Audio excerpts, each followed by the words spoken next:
Voltando aqui então, pessoal.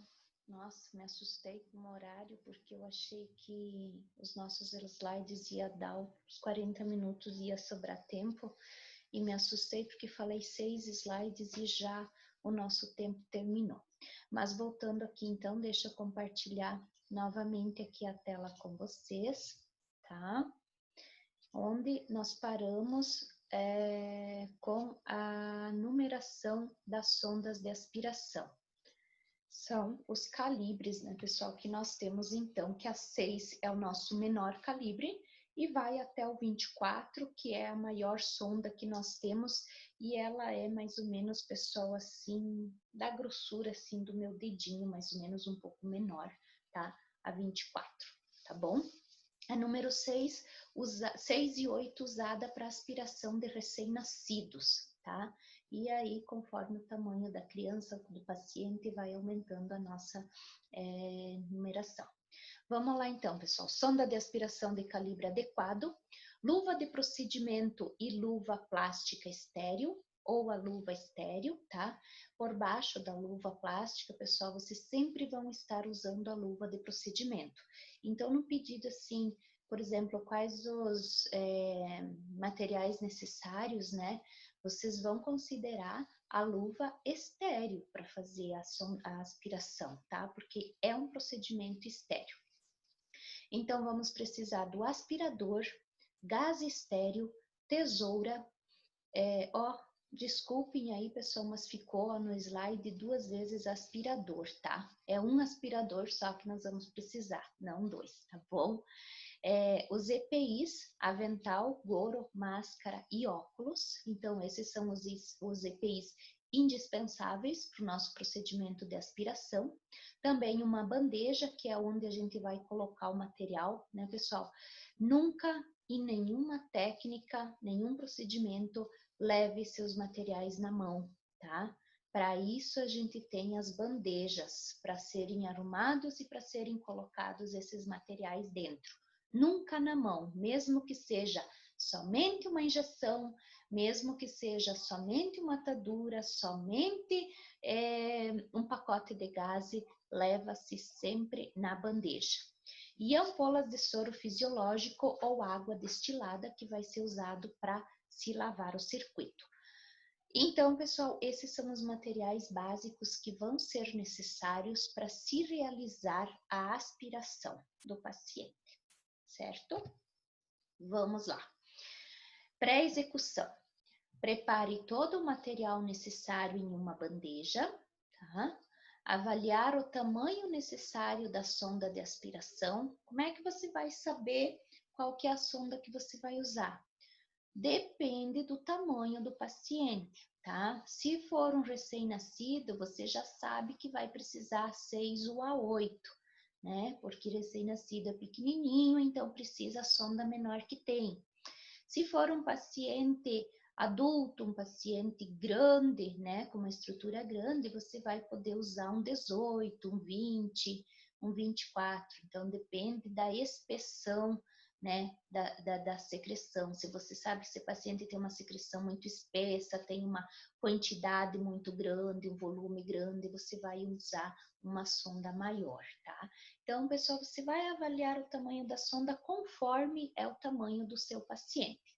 E fazer a asepsia das mãos é um procedimento de pré-execução. Pessoal, vejam essa figura ali, ó. Nesse slide eu coloquei para vocês um aspirador. Esse aí é um aspirador. Muitos hospitais, muitas unidades de saúde ou até mesmo pacientes que são cuidados em domicílio, se tem um aparelho desses para fazer aspiração, tá? Nem sempre a aspiração é feita no circuito lá da parede conforme o oxigênio. É muito utilizado esses aparelhos aqui porque ele pode ser facilmente transportado, né?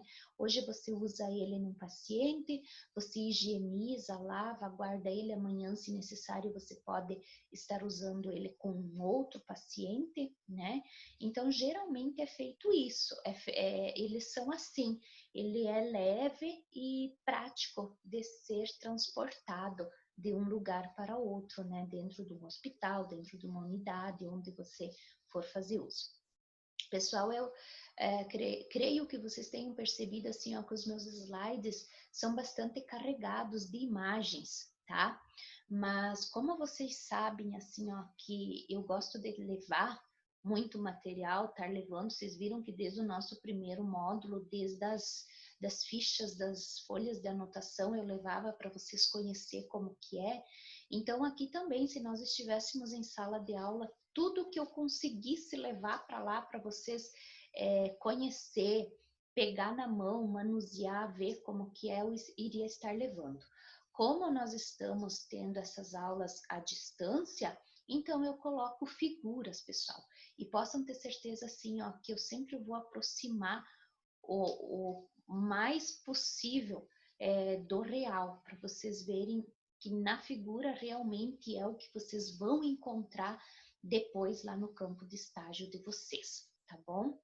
E se nós tivermos a oportunidade ainda antes disso, também pretendo estar mostrando para vocês pessoalmente esses aparelhos, tá? Mas esse aqui, então, para vocês saberem, pessoal, é um aspirador, tá? De secreções. Vamos lá.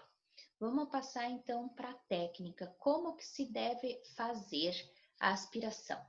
A aspiração deve ser realizada de forma asséptica, devendo, antes de iniciar o procedimento, lavar as mãos com técnica correta, abrir a ponta do papel da sonda estéril, adaptá-la à conexão do vácuo, abrir o vácuo e, em seguida, calçar luva estéril. Em seguida, introduz o catéter na traqueia do paciente através do tubo endotraqueal ou traqueostomia. Em seguida, se aspira o nariz e posteriormente a boca. Nesta sequência, seguindo do mais crítico para o menos crítico, o qual deverá estar ligado a um sistema aspirador. A aspiração será realizada quando a ponta do catéter estiver no interior da traqueia. Pessoal, vocês podem estar pensando assim, não entendi nada do que está escrito aqui nesse slide, tá? Se você não entendeu nada, volta lá no segundo vídeo, que naquele segundo vídeo está sendo, é realizado exatamente o que está escrito aqui, tá? Estão compreendendo por que eu coloquei o vídeo para vocês antes da nossa aula? Porque aqui está descrevendo o que a profissional fez lá naquele vídeo, tá? E é assim que tem que ser, pessoal. É assim que é realizado a técnica da aspiração, correto? Vamos lá. Então, pessoal, aqui eu descrevi, então, com as minhas palavras, assim, como achei melhor explicar para vocês. Primeiro, identificar-se para o paciente, tá? Checar o leito e o nome do paciente, sempre fazer a técnica no procedimento correto, né, pessoal? Isso vale muito para administração de medicamentos, tá? Sempre checar o leito e o nome do paciente para fazer o medicamento no paciente certo, né? E como também qualquer outro procedimento. Orientar o cliente e acompanhante quanto ao procedimento. Posicionar o paciente. Aqui, salvo se ele tiver alguma restrição, vai ficar em posição de Fowler, que é o que melhor vai facilitar a oxigenação dele, né? Como eu comentei para vocês, que a aspiração dessatura muito facilmente o paciente por ser um procedimento invasivo e desconfortável. Se o paciente estiver em posição de Fowler, será menos agressivo do que se ele estiver deitado com a cabeceira do leito baixada, tá? Realiza ausculta pulmonar para se certificar de que realmente aquela aspiração é necessário ser feito, tá? Tem presença de secreção, visível ou não, né, pessoal, mas tem presença de secreção, tá prejudicando o paciente, ele tá agitado, tá ansioso, tá com saturação baixa, e você vai lá, ausculta ele, realmente tá com os ruídos bolhosos, precisa ser feita aspiração, tá?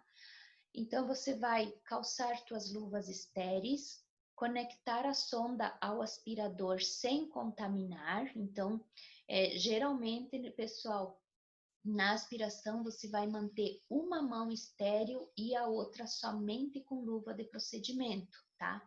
Aquela mão que está estéril você vai pegar somente no material estéril e a outra tua mão que está contaminada você vai usá-la para auxiliar aquela que está estéril, tá? Se entubado, desconectar o tubo do respirador com uma das mãos e não mais utilizá-la para pegar materiais estéreis. Isso, pessoal, se você tiver calçado as duas luvas estéreis, tá? Você tinha lá no teu material um par de luva estéreo. Então, a partir do momento que você calçou aquelas luvas, você está com as suas duas mãos estéreo. Mas a partir do momento que você pegou em qualquer material que não esteja esterilizado, você contaminou a tua luva. Então, aquela mão tua não está mais estéril.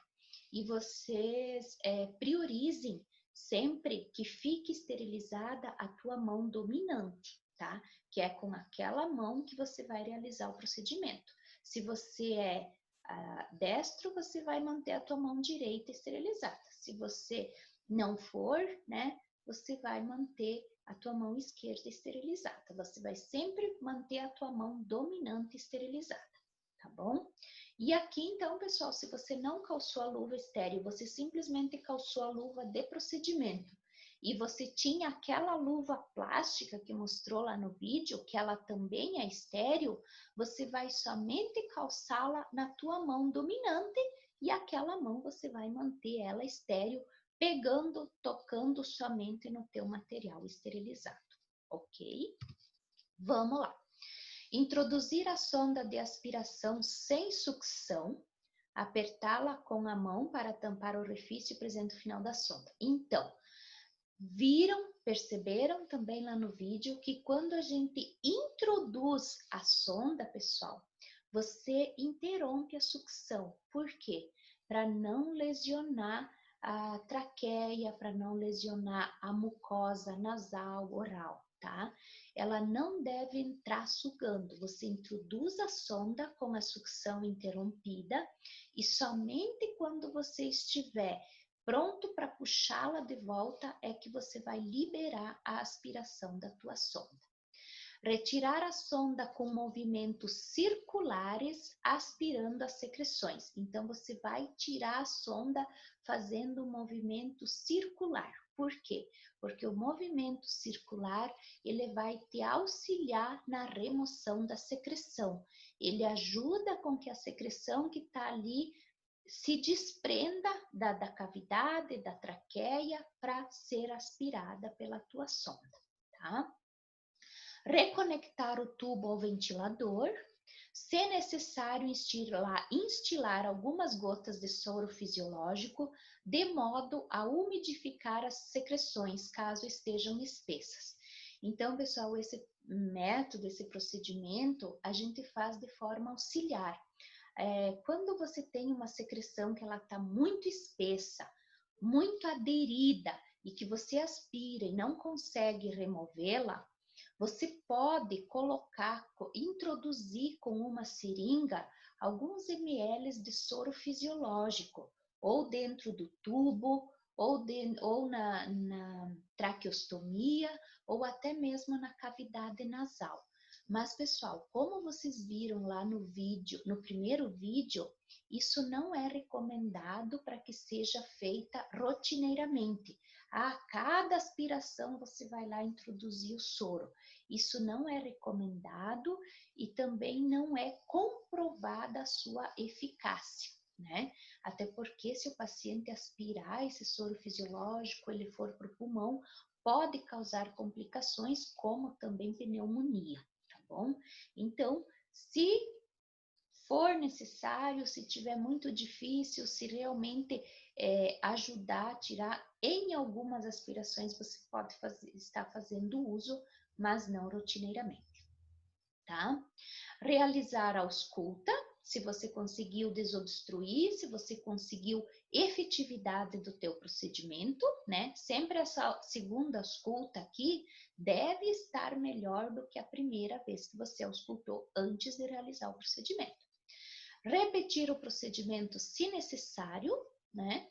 Lavar as mãos, reunir o material utilizado e descartar em local apropriado, certo? Vamos à frente. Observação, pessoal. Então, trocar todo o circuito de aspiração a cada 24 horas. Por que que deve ser trocado, pessoal? Como eu falei para vocês, tanto na inalação como na oxigenoterapia, ele é um procedimento que fica sempre úmido. Então, a colonização de bactérias, micro-organismos fica facilitada devido a isso. Então, no máximo a cada 24 horas você precisa trocar a extensão, trocar todo o circuito, né, que você usa para fazer a aspiração do paciente. Aspirar durante 10 a 15 segundos. Então, pessoal, o teu procedimento, o ato de você introduzir a sonda, tanto seja no tubo, seja na via nasal ou oral, o ato de você introduzir e puxar de volta a tua sonda, fazendo aspiração, não deve ultrapassar os 15 segundos, tá? Por causa que o paciente vai ficar agitado, vai sentir náusea, dispneia e a saturação vai cair, tá? Vocês vão entender isso, pessoal, somente quando vocês verem ou fazerem aspiração, para ver como ele é assim, a técnica ela é invasiva, ela é tanto desconfortável para o paciente. Então, entre 10 a 15 segundos você precisa fazer o procedimento. Daí também a necessidade de se sentir seguro de ir fazer, porque você precisa ir e fazer no tempo adequado.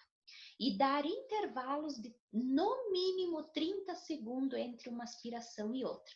Então, você foi lá, introduziu a sonda, tirou de volta, você espera o teu paciente reagir àquele procedimento. Dá um tempo para ele voltar à respiração normal, a ele estabilizar, para depois você introduzir de novo, caso seja necessário, ok?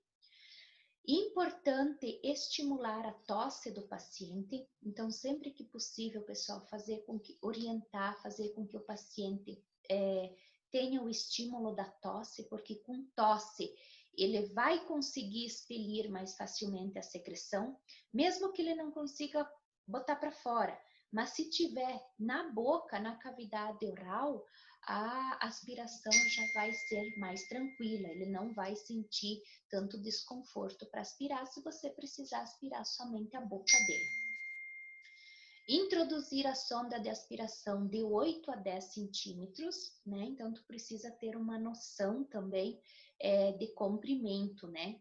Você não vai introduzir essa sonda até você sentir que ela não vai mais ou que ela começa a enrolar. O ideal é que você introduza ela de 8 a 10 centímetros. Respeitar o tempo de sucção e realizar movimentos rotatórios tem por objetivo evitar danos à parede traqueal e evitar o desconforto. Isso que eu já expliquei para vocês anteriormente. Aspirações muito frequentes colocam o paciente em risco de desenvolvimento de hipoxemia, hipotensão, aritmia e possível trauma de mucosa dos pulmões. Então, pessoal, a importância aqui de vocês reconhecerem os sinais que o paciente vai estar apresentando de que se há necessidade de realizar aspiração ou não. Lembra os slides anterior lá que coloquei para vocês quando se faz necessária aspiração? E aqui nesse item coloca aqui, ó, o que causa você, toda vez que você for lá ver o teu paciente, você pegar e aspirar. Precisa aspirar se realmente tem necessidade, porque a aspiração frequente, ela vai ter risco de hipoxemia. O que é isso? É falta de oxigenação no cérebro, né? Hipóxia. Pode dar hipotensão no paciente, causar uma arritmia e possível trauma de mucosa nos pulmões. Algumas vezes que você for aspirar o paciente, ou seja, quando ela for muito frequente, pode ser que aconteça de você visualizar a presença de sangue na tua sonda ou na tua secreção aspirada. Quando acontece isso e que o paciente não teve trauma, não está com hemorragia, não está com sangramento, nada, de repente, durante a aspiração ou de uma aspiração para outra, você percebe a presença de sangue na tua aspiração. É porque traumatizou a mucosa, né? Ou você deixou a tua sonda entrar aspirando, né? Também causa trauma de mucosa. Então, tem que ter cuidado. Não, tomar todas as medidas de segurança possível, porque o paciente está ali, pessoal, para nós diminuir o sofrimento dele. E não através de técnicas mal feitas, mal realizadas, causar mais sofrimento, ou causar mais traumas do que quando ele chegou, né? Então, pessoal, por isso a importância de nós termos segurança, de nós saber o que nós estamos fazendo, tá? E é por isso que nós estamos aqui vendo todas essas técnicas na teoria, para depois nós ir realizar na prática, tá? Então, assim, ó, eu sei que às vezes vocês não gostam quando eu passo trabalho para vocês fazerem, mas pessoal, quanto mais a gente lê sobre o assunto, quanto mais você estudar, buscar resposta para tuas dúvidas, procurar saber por que fazer assim, por que não fazer daquele outro jeito, por que tem que ser desta maneira, né? Tirar as dúvidas, ser curioso, buscar, ler, ir atrás. Tudo isso vai contribuir para o melhor cuidado do nosso paciente, certo? Vamos lá então. A aspiração traqueal. Para evitar trauma da mucosa do pulmão, nunca aplique pressão de aspiração ao inserir o catéter, tá? Então aqui já falei para vocês, né, pessoal, no slide anterior, que você nunca vai aplicar, nunca vai deixar a tua sonda entrar aspirando, porque vai causar trauma na mucosa. Uma vez inserido, mantenha a pressão de aspiração entre 120 a 150 miligramas de mercúrio. Pessoal, lá eu acho que não dá para visualizar. Deixa eu ver aqui onde eu mostrei para vocês o aspirador. Vejam aqui, ó. Em cima da tampa do aspirador, vejam que tem duas saídas, tá? Uma manguinha que conecta ao aspirador e essa outra manguinha que fica enrolada aí que vai ser conectar a sonda que vai lá no paciente aspirar, ok? E vejam que ali em cima da tampa tem mais um botão redondo ali, ó. E também lembrem lá do vídeo anterior, onde o enfermeiro explica que quando o aspirador traz essa possibilidade aqui, que tem esse dispositivo, é para vocês regular a quantidade de pressão que vai ser aplicada, ok? Então aqui, ó, traz para nós que ele deve ficar entre 120 a 150 miligramas de mercúrio para aspirar um adulto. Então, você vai conseguir, através desse dispositivo, controlar a pressão que você vai utilizar para aspirar. Com isso, pessoal, também, consequentemente, tu consegue diminuir o trauma na mucosa ali, tá? Do pulmão, para não traumatizar mais, tá? Aplique aspiração intermitente enquanto retira o catéter, tá? Então, enquanto você retira, você vai deixar ele o tempo todo aspirando.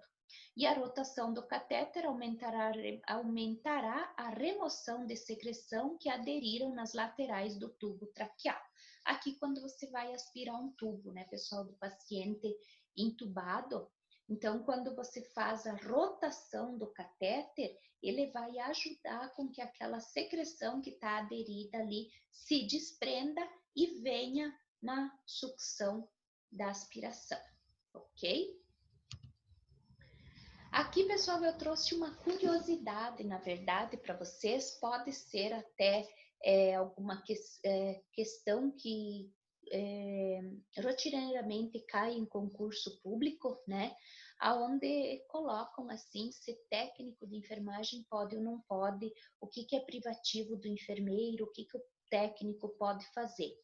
Então, aqui, ó, o COFEM, na sua resolução 0557 de 2017, ele normatiza a atuação da equipe de enfermagem no procedimento de aspiração das vias aéreas, tá? Isso aqui, pessoal, eu coloquei para vocês porque é bem comum cair em concurso. Então, ó, em 2017, o COFEM normatizou a atuação da equipe de enfermagem no procedimento de aspiração das vias aéreas. E no artigo 4º, ele define que pacientes que são considerados não grave, ou seja, os pacientes em unidade de repouso e observação, unidades de internação e atendimento domiciliar poderão ter esse procedimento realizado por técnico de enfermagem, desde que avaliado e prescrito pelo enfermeiro como parte integrante do processo de enfermagem. Tá, pessoal? Então, só um pouquinho aqui.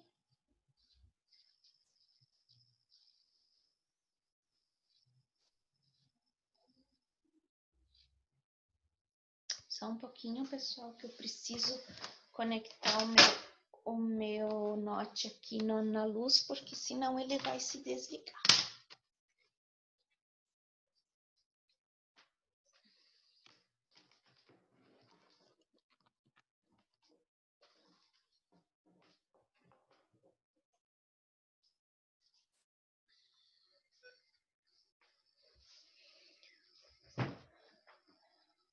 Pronto, vamos lá.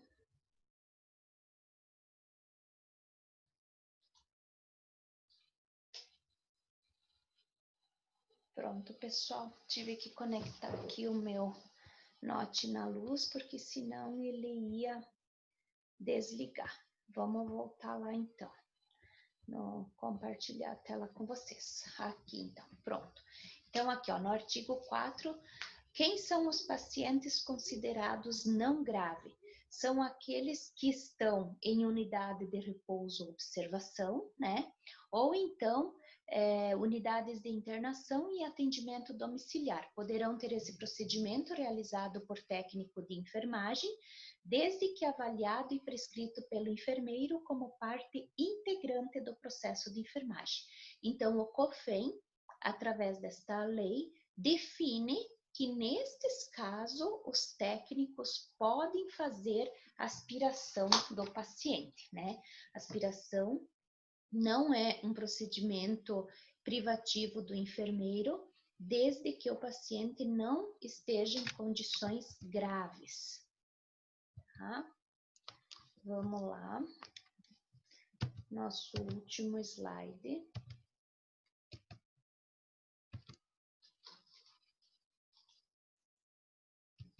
Aqui.